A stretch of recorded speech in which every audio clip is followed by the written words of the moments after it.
Let me begin with, well, a straightforward question. Is this referendum, in light of all we've just been talking about, is it a good idea to stage it next week?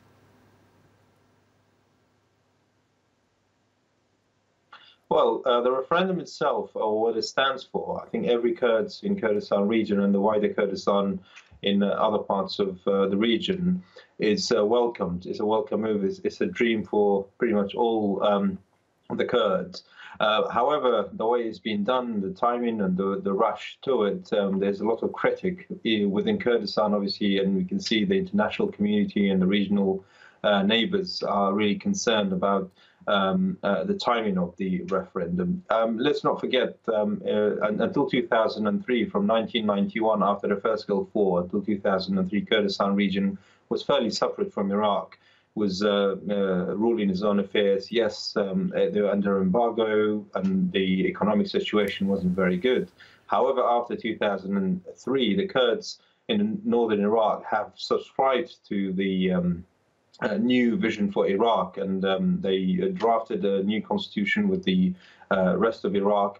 However, since 2005-06, turmoil has started, and the constitution has been interpreted by different sides all the time in different ways, and there hasn't been an agreement. There's been all sort of disputes about how to share resources, about the budget allocations, about the armament, for example, the recruitment of Peshmerga forces and funding the Peshmerga forces and providing arms and so on.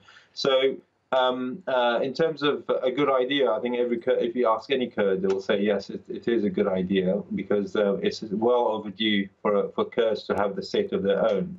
However, because of internal politics and division within the Kurdish community and within the Kurdish political parties, it has made it a little bit more difficult. But I think the vote will certainly be a resounding yes, because I think many Kurds will find it difficult to vote against it, although they're not agreeing with the format and the way it's been handled in recent weeks.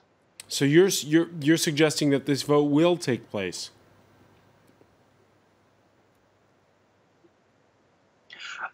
All indications are any suggestion that for Barzani to postpone this vote, which has come under pressure. I mean, only tonight we have the Defense Secretary, UK Defense Secretary Michael Fallon. He's actually meeting with President Barzani. This will cost Barzani not only his career, it's going to cost him his legacy, because one of the main reasons he called the referendum and the timing is because he has sort of overstayed his term by nearly 4 years now. He served his 2 terms, but then he's been 4 years. He's been lingering without leaving his post, and he has promised to leave after a referendum. So this is one of the things you want to leave as a legacy, to set up a foundation for a Kurdish state.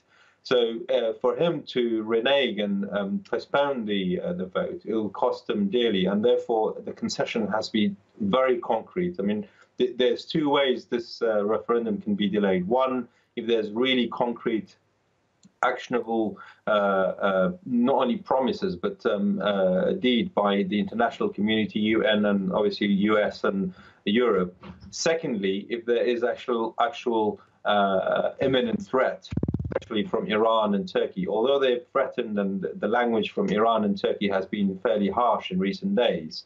But in terms of action and actionable threat, there hasn't been any. So I think we have to wait and see. There's still a sort of a small possibility that the vote could be delayed or somehow be postponed.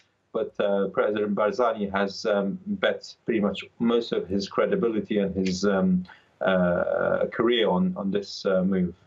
And if the vote does take place, and as you say, it's a resounding yes, what happens then?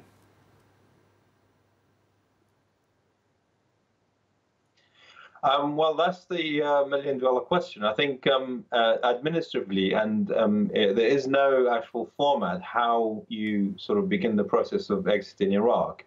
I think one of the things we can see, the way the referendum is being fought and the way it's been sold to many Kurds, is This referendum will give the Kurdish government and the Kurdish politician a very strong hand in Baghdad and the international community and with the neighbors. They say, look, we have 85% of our population, regardless of whether they're Kurds or Turkomans or Christians and Arabs or various, because the Kurdistan in various areas, there are other communities who live there, there are other minorities. So they will have this referendum results to go to Iraq and have a strong hand in negotiating the exit.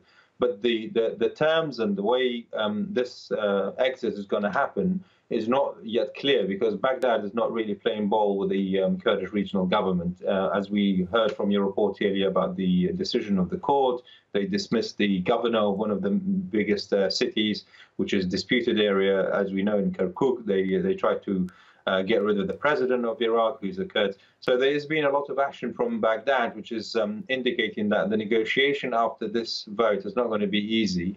But I think one thing most Kurds are adamant about is they want this process to go peacefully, and they don't want any conflict, especially with the rest of Iraq, especially after they had nearly 3 years of long war with ISIS. When ISIS threats go, they don't want to enter another war with the rest of Iraq, and especially the Shia Iraq. Shwan Zulal, many thanks for joining us there from London.